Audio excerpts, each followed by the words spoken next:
Le gardé à vue, principal mis en cause, était soumis en garde à vue à une expertise psychiatrique.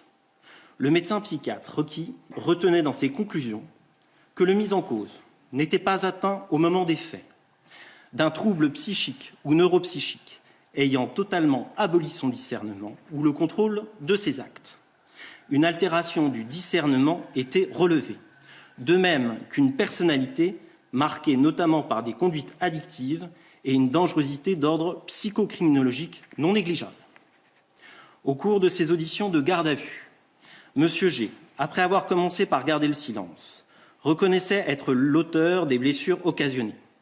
Il motivait son acte en indiquant avoir suivi les ordres d'Allah, qui lui intimait de faire un sacrifice. Il déclarait s'être tourné vers le catholicisme dans un premier temps, puis s'être converti récemment à l'islam, seul et à l'aide des réseaux sociaux. Il déclarait avoir souhaité mourir en s'immolant, mais n'était pas parvenu à faire exploser son véhicule. Dans sa dernière audition, il déclarait entendre des bruits bizarres dans sa tête depuis quelque temps et faisait part de sa volonté d'être interné. Il n'évoquait aucune aide extérieure pour son passage à